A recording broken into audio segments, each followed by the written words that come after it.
Hello friends, welcome again to channel Chem Learning. We are learning about the metallurgy.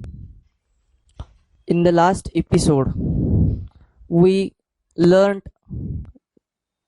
up to 4 steps in the metallurgy which are generally followed in all types of metallurgy. You can say these are the metallurgical operations carried out to obtain the metal in its pure form. We learned in last 2 episodes about these steps, which are primary 4 steps. First step is the concentration of ore. Second step is the calcination. Third process carried out is the roasting. Fourth step carried out is the reduction of the metal to its metallic form. So all these 4 steps are carried out in all types of metallurgies. Now, in this episode, we are going to learn about the last step in the metallurgy, that is to obtain the pure metal or metal in its pure form from the ore. The last step is needed to perform and which is known as refining of the metal. Refining या शब्दाचा अर्थच मुळामध्ये purification असा होतो. Okay, so last step metallurgy मधली जी आहे त्याला आपण रिफायनिंग ऑफ द मेटल असं म्हणतो. तर त्या स्टेपबद्दल किंवा त्या प्रोसेसमधल्या काही गोष्टींबद्दल, how to carry out that process, याच्याबद्दल आपल्याला आज डिस्कशन करायचंय. So refining of the metal is the process which vary metal to metal. म्हणजे सगळ्याच मेटलच्या बाबतीमध्ये रिफायनिंगची प्रोसेस सारख्याच पद्धतीची होते असं नाही. मेटल चेंज झाला किंवा ओर बदलली तर त्यानुसार तुम्हाला रिफायनिंगची प्रोसेस सुद्धा कदाचित चेंज करावी लागते. Sometimes during the refining, some substances has to be added to impart some characteristics to metal. म्हणजे तुम्हाला मेटलला काही कॅरेक्टरिस्टिक प्रोव्हाइड करायचे असतील so as to obtain it in its pure form. तर त्या केसमध्ये तुम्हाला काही गोष्टी रिफायनिंगसाठी ॲड करायला लागतील, काही सबस्टन्सेस ॲड करायला लागतात. कुठले सबस्टन्सेस आहेत पुढे येतीलच, ते आपण बघूया हळूहळू प्रोसेसेसमध्ये. In some cases by products of refining are also valuable. म्हणजे जेव्हा एकापेक्षा जास्ती मेटल्स ओरमध्ये प्रेझेंट असतील आणि चांगल्या अमाऊंटमध्ये किंवा पर्सेंटेजमध्ये प्रेझेंट असतील, त्या केसमध्ये रिफायनिंग करत असताना तुम्हाला दोन्ही मेटल्स किंवा जितके काही मेटल्स प्रेझेंट असतील, म्हणजे तुमचं टार्गेट मेटल जे असेल त्याच्याशिवाय जे मेटल्स असतील ते सुद्धा जर तुम्हाला मिळत असतील त्याच्यासोबत आणि चांगल्या पर्सेंटेजमध्ये मिळत असतील ॲज अ बाय प्रोडक्ट म्हणून, त्या ओरच्या बाय प्रोडक्ट म्हणून, तरी सुद्धा तुम्हाला त्या बाय प्रोडक्टचं पण एक्स्ट्रॅक्शन प्युअर फॉर्ममध्ये करण्यासाठी काही प्रोसेसेस अप्लाय करायला लागतात. सो रिफायनिंगमध्ये वेगवेगळ्या गोष्टी येतात. नुसता प्रॉडक्ट हाच प्रत्येक वेळेला इम्पॉर्टंट नसून त्याचे बाय प्रोडक्ट जे असतील ओरमधले ते सुद्धा आपल्याला प्रेशियस मेटल्स देऊन जातात. So how you can refining it is in the refining process. In this process, the purification of impure metal is carried out, which is called as refining. So थोडक्यात रिफायनिंगला आपण purification असं म्हणू शकतो. Okay, so आता रिफायनिंगच्या काही methods आहेत. वेगवेगळ्या पद्धतीने रिफायनिंग केली जाते, त्याच्या काही मेथड्स आहेत. त्या मेथड्स कुठल्या त्याच्याबद्दल आपल्याला पुढच्या स्लाइडमध्ये किंवा पुढच्या पॉइंटमध्ये डिस्कशन करायचे. Some commonly used methods of refining are, total 8 methods are there. 8 methods आहेत. त्यातली पहिली येते डिस्टिलेशन, काही दुसरी येते फ्रॅक्शनल डिस्टिलेशन, तिसरी येते लिक्विफिकेशन, चौथी येते इलेक्ट्रो रिफायनिंग, पाचवी येते त्याला पोलिंग असं म्हटलेलं आहे, सहाव्या याला व्हॅन आर्केल मेथड, सातवी जी सांगितली ती व्हेपर फेज रिफायनिंग, त्याला मॉन्ड्स प्रोसेस असं सुद्धा म्हटलेलं आहे, आणि आठवी शेवटची जी आहे ती झोन रिफायनिंग प्रोसेस आहे. सो या 8 मेथड्सचं डिस्कशन आपल्याला थोडक्यात करायचं आहे. ठीक आहे, 1 बाय 1 आपण एकेका मेथडचं डिस्कशन करू. पहिल्यांदा सुरुवातीला डिस्टिलेशन प्रोसेस काय आहे ती बघू. नेहमीच आपण डिस्टिलेशन कॅरी आउट करतो वेगवेगळे कंपाऊंड्स प्युरिफाय करण्यासाठी. इव्हन ऑर्गॅनिकमध्ये सुद्धा ओलाटाईल कंपाऊंड्स असतील तरी सुद्धा आपण डिस्टिलेशनची प्रोसेस वापरतो. So very simple process used for volatile metals like having low boiling points like zinc और मर्क्युरी किंवा झिंक सारखे जे मेटल्स आहेत ज्यांचं बॉइलिंग पॉइंट कमी आहे, अशा व्होलाटाईल मेथड्सला आपण डिस्टिलेशननं प्युरिफाय करू शकतो. Vacuum distillation gives very pure product and used for the metals of group first A and second A. So S block element मधले जे मेटल्स आहेत त्यांच्या प्युरिफिकेशनसाठी व्हॅक्यूम डिस्टिलेशन आपण कॅरी आउट करू शकतो. Vacuum distillation is always carried out at lower pressure to decrease its melting point. म्हणजे व्हॅक्यूमच्या प्रेझेन्समध्ये किंवा in absence of air atmospheric pressure, if the distillation is carried out, then due to the reduced pressure boiling point also decreases and you can carry out the distillation at lower temperature or lower energy. So this distillation process is used for the refining of the metal which are having low boiling points such as zinc or mercury.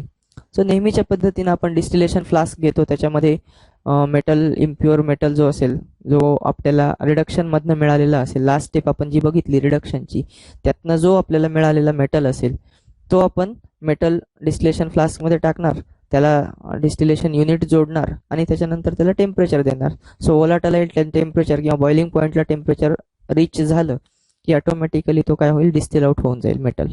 So this is simple method distillation for the purification of the metals having low boiling point. Then next one is the fractional distillation. Second method used is the fractional distillation. आता या fractional distillation मध्ये काय करतो आपण, it is used for the separation of cadmium from zinc.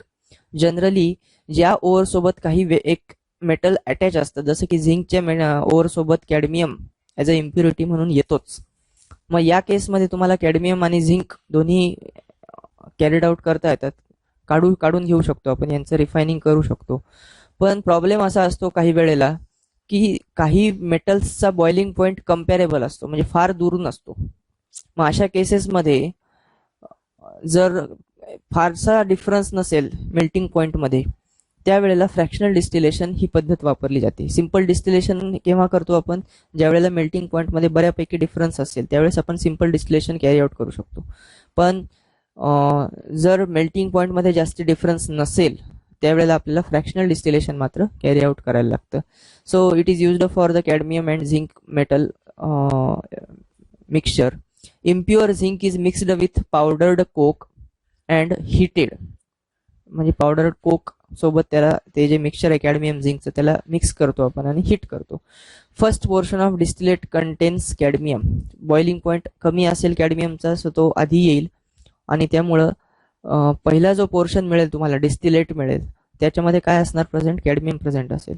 And the next portion will contain the zinc as a pure in its pure form. So you can collect these two portions in two different containers or collectors you can say, and you will have the separation of two metals. Then third one process or third one type of process is called liquation. The figure is shown here which indicate how the process is carried out. Liquation ही एक process आहे ज्याच्यानं आपण purification carry out करू शकतो मेटलचं. It is used for easily fusible metals like bismuth और tin और lead. या फ्युजिबल मेथड्स जे आहेत, फ्युजिबल मेटल जे आहेत त्यांच्यासाठी ही मेथड बेनिफिशियल आहे असं म्हणू शकतो आपण. सिमिलर टू डिस्टिलेशन, डिस्टिलेशन सारखीच आहे, फक्त काय except that the impure metal is melted instead of vaporization. म्हणजे इथं आपण आधी डिस्टिलेशन असेल किंवा फ्रॅक्शनल डिस्टिलेशन असेल तर तिथं काय करतो आपण, बॉइलिंग पॉईंट पर्यंत त्याला आपण हीट करतो. बॉईल झाल्यानंतर तो व्हेपर्समध्ये कन्व्हर्ट होतो आणि मग नंतर त्याला पुढे येऊन कूल डाऊन केलं की त्याचं मग परत कन्व्हर्जन लिक्विडमध्ये होतं आणि मग तो लिक्विड आपण कलेक्ट करतो ॲज अ प्युअर मेटल म्हणून. इथं आपण त्याला व्हेपरायझेशन करत नाही मेटलचं, फक्त काय करतो त्याला मेल्ट करतो. व्हेपरायझेशन टेम्परेचर वेगळं असतं आणि बॉइलिंग पॉईंट किंवा मेल्टिंग पॉईंट हा वेगळा असतो. ओके, सो व्हेपरायझेशन न करता आपल्याला फक्त त्याला काय करायचंय, मेटलला मेल्ट करायचंय. So metal impure metal blocks of metal are melted in the sloping hearth. हा जो स्लोपिंग हर्थ आहे, कोनिकल शेपचा जो हे कंटेनर आहे, त्याच्यामध्ये मेटलचे जे ब्लॉक्स टाकलेत इम्प्युअर मेटलचे त्याला मेल्ट करतो आपण. Temperature is maintained slightly above the melting point of the metal. म्हणजे मेल्टिंग पॉईंट जो आहे मेटलचा त्याच्या थोडंसं वरती टेम्परेचर मेंटेन करतो आणि जो काही मेटल मेल्ट होईल तो टिकल डाऊन होऊन आपल्या कलेक्टरमध्ये कंटेनरमध्ये येऊन जाईल. So you can add impure metal block from here. Then this is funnel chamber where this hearth is situated, and this is sloping hearth which is containing impure metal, and when this is heated to melting point of the metal, then the metal will melt and will trickle down. Impurities will left behind. Okay, impurities काय होतील, मागे राहून जातील आणि melt झालेला जो metal असेल तो इथे येऊन जाईल.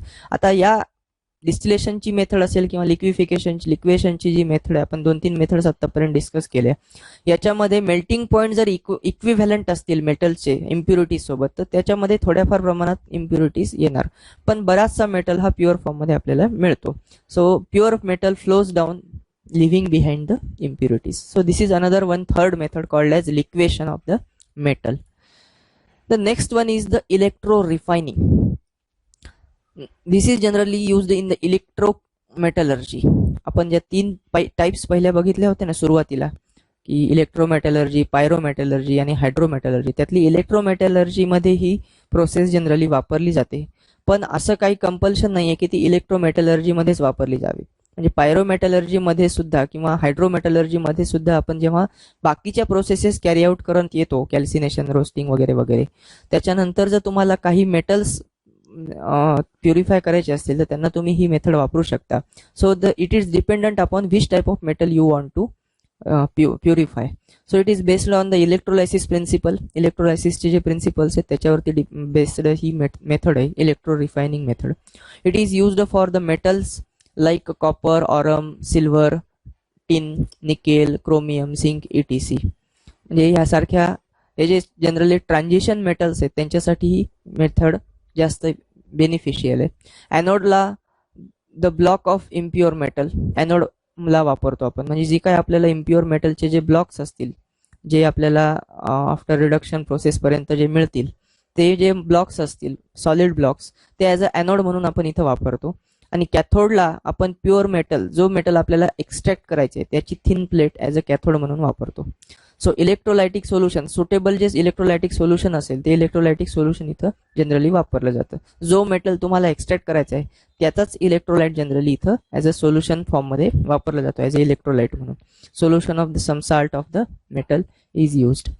Then metal from anode goes into the solution. म्हणजे ॲनोडला जो आपण इम्प्युअर मेटल ब्लॉक आहेत, ते इम्प्युअर मेटल ब्लॉक मधला जो प्युअर मेटल आहे तो सोल्युशन मध्ये आधी इलेक्ट्रोलाइट म्हणून जातो as ion and gets deposited at cathode. म्हणजे कॅथोडवरती त्याचं काय होतं, डिपॉझिशन होतं. सो कॅरी आउट होतं, करंट थ्रू ह्याचं कॅरी आउट होतं आणि ॲनोड टू कॅथोड असा मेटल आयनचा प्रवास होतो आणि metal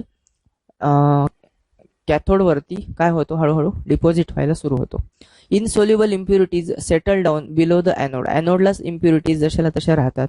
soluble impurities remain in the solution. So या मेथडमध्ये दोन्ही गोष्टी सेपरेट आउट होतात, soluble impurities as well as insoluble impurities. Insoluble impurities anode पशेच जशाला तशा राहतात, त्या कुठेही जात नाहीत. सोल्युबल इम्प्युरिटीज ज्या येतात त्या इलेक्ट्रोलायटिक सोल्युशनमध्ये येतात आणि तिथेच राहतात, त्या कॅथोडपर्यंत जात नाहीत किंवा तिथे डिपॉझिट होत नाहीत. सो आपला जो प्युअर मेटल आहे प्युअर फॉर्म मधला तो कॅथोडवरती काय होतो, डिपॉझिट होतो. सो इथं दिलेलं आहे बघा, at anode the reaction is Mn plus आणि n number of electrons are removed out. Then this Mn plus removed here is carried out in the electrolytic solution which takes up the electron at cathode and gets converted again into the metal. So anode ला process होते आणि त्यानंतर electron त्यातनं जो cation generate होतो मेटलचा, तो cation नंतर कॅथोड वरती काय होतो, डिपॉझिट होतो. सो अशा पद्धतीने इलेक्ट्रो रिफायनिंग ही मेथड यूज केली जाते. प्रेशियस, जनरली प्रेशियस मेटल जे आहेत, गोल्ड सारखे किंवा प्लॅटिनम सारखे किंवा सिल्वर सारखे, याच्यासाठी ही मेथड जास्त युजफुल आहे. This is fourth method actually, electro refining. आपण रिफायनिंगच्या प्रोसेसेस कुठल्या कुठल्या आहेत, कुठल्या कुठल्या टाईपच्या प्रोसेसेस रिफायनिंगसाठी वापरले जातात त्याचा आपण स्टडी करतोय. त्यातली ही फोर्थ मेथड होती, कुठली, electro refining method. Then the next one is fifth one, that is called poling. आता पोलिंग ही जनरली त्या मानानं प्युअर मेटल देणारी प्रोसेस नाहीये. It is used to purify the metal from metal oxide. म्हणजे मेटलचे जे ऑक्साइड्स आहेत त्यांचं रिडक्शन करून आपल्याला प्युअर फॉर्म मध्ये metal, actually this is the part of reduction.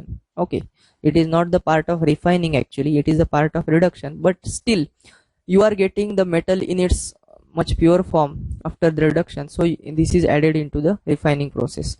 It is typically used for copper and tin. Copper आणि tin साठी ही पर्टिक्युलरली डिझाईन केलेली प्रोसेस आहे, ज्याच्यामध्ये काय केलं जातं, the long green wood used to stir liquid metal act as a reducing agent. म्हणजे झाडाची जी साल असते ग्रीन कलरची, जे अजून झाड जिवंत आहे, मेलेलं नाहीये, त्याची झाडाची साल ग्रीन कलरची असते आणि त्याच्यात बरेचसे हायड्रोकार्बन्स असतात जे ऍक्ट ॲज जे रिड्युसिंग एजंट म्हणून ऍक्ट करू शकतात.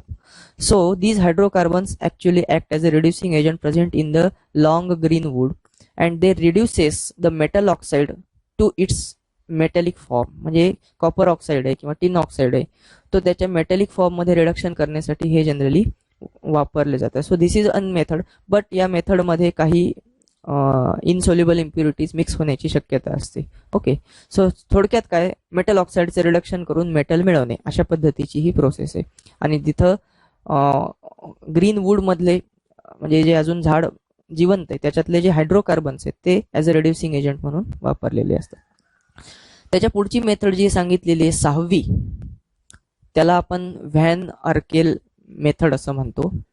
आता ही प्रोसेस व्हॅन आर्केल मेथड आणि पुढे येणारी जी मॉन प्रोसेस आपल्याला बघायची त्या जवळपास सारख्याच आहेत, त्यांचे प्रिन्सिपल जवळपास सारखेच आहेत. काय सांगितलंय बघा व्हॅन आर्केल मेथडमध्ये, it is used for ultra purification of the metals like titanium, zirconium etcetera.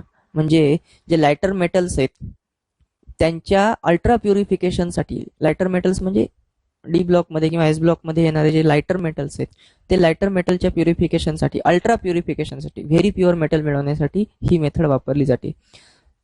The basis is to convert the metal to its volatile unstable compound and subsequently to decompose it. म्हणजे काय होतं की metal या मेथडमध्ये करतो काय आपण, तर जो काही कंपाऊंड आहे आपला मेटल आहे त्याला आधी एखाद्या मॉलिक्यूल सोबत ट्रीट करून त्याला अशा टाईपच्या कंपाऊंड मध्ये कन्व्हर्ट करायचं की जो व्होलाटाईल असेल, आणि तो व्होलाटाईलाइज झाला, व्होलाटाईल झाल्यानंतर गॅसियस फॉर्म मध्ये किंवा व्हेपर फॉर्म मध्ये गेला की तिथे त्याला एवढ्या जास्ती टेम्परेचरला हीट द्यायची की तो काय होईल, डिकम्पोज होईल. म्हणजे त्याच्या मेटॅलिक फॉर्म मध्ये तो काय होईल, डिकम्पोज होईल. इतक्या टेम्परेचरला त्याला हीट करायचं, अशी ही मेथड आहे. सो खाली एक एक्झाम्पल पण दिलंय टिटॅनियमचं. Titanium in its solid form that is which is present in its impure form. इथं दाखवलेला जो टिटॅनियम इन सॉलिड दाखवलाय ना तो इम्प्युअर फॉर्म मधला टिटॅनियम आहे. त्याला आपण I2 सोबत, आयोडीन गॅस सोबत हीट केलं, कितीला, 523 डिग्री केल्विनला, केल्विन टेम्परेचरला हीट केलं. त्यावेळेला काय होतं की टिटॅनियमचं कन्व्हर्जन टिटॅनियम आयोडेड या गॅसमध्ये होतं. It is gaseous form TiI4.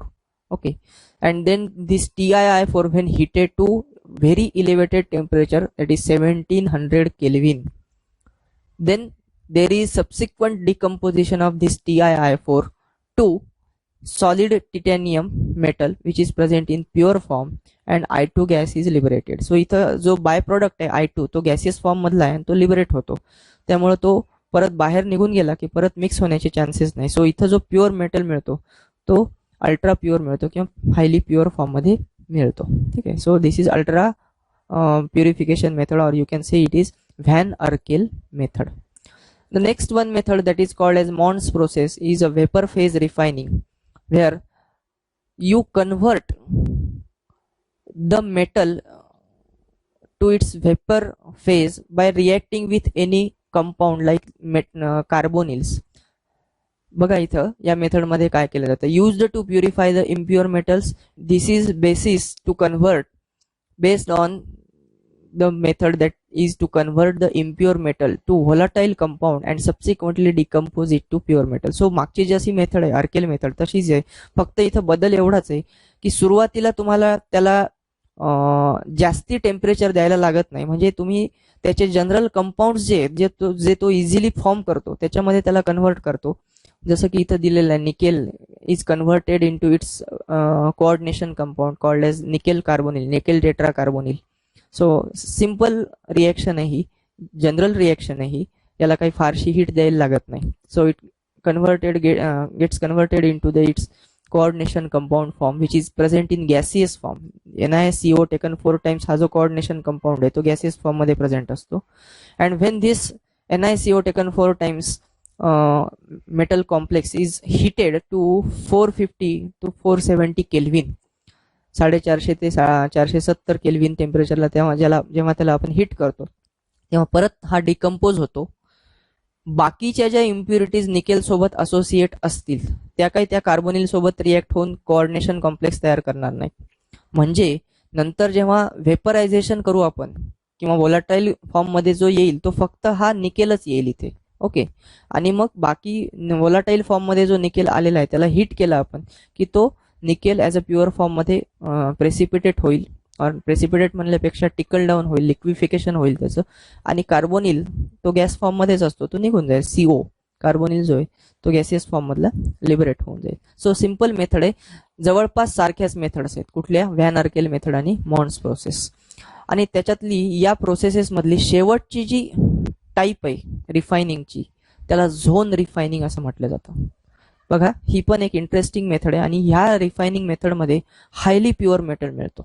खूप जेव्हा तुम्हाला प्युरिफिकेशनची गरज असते किंवा प्युअर मेटलची गरज असते त्यावेळेला जनरली झोन रिफायनिंगची प्रोसेस वापरली जाते. It is a special method to obtain the metals of very high impurity. So ultra प्युरिफिकेशनसाठी जसं व्हॅन आर्केल वापरली जाते तसंच झोन रिफायनिंग प्रोसेस सुद्धा आपल्याला खूप प्युअर कंपाऊंड किंवा प्युअर फॉर्म मधला मेटल देते. Used to purify the semiconductors like silicon and germanium. म्हणजे जनरली मेटलच्या प्युरिफिकेशनसाठी आपण कुठल्या मेथड्स वापरतो ते पण बघितलं. पण ही जी मेथड आहे ती नुसतं मेटल्स नाही तर सेमी कंडक्टर जे आहेत सिलिकॉन सारखे किंवा जर्मेनियम सारखे जे सेमी कंडक्टर्स आहेत किंवा मेटॅलॉइडच्या प्रॉपर्टी जे दाखवतात ते सुद्धा आपण या मेथडनं प्युरिफाय करू शकतो. हायली प्युअर फॉर्म मध्ये त्यांना आपण ऑब्टेन करू शकतो झोन रिफायनिंग प्रोसेसमध्ये. Impure form is converted into a rod. म्हणजे जो काही मिक्स्ड फॉर्म असेल ओरचा इम्प्युअर फॉर्म असेल तो रॉड शेप मध्ये कन्व्हर्ट केला जातो. जसं इथं दाखवलंय ना, this is a rod. Total this is a rod. And then impure form of the rod is horizontally placed. Rod is sealed at one end. म्हणजे एका एंडला त्याला काय केलं जातं? सील केलं जातं. ठीक आहे. एक एंड त्या रॉडचं काय केलं जातं? सील केलं जातं.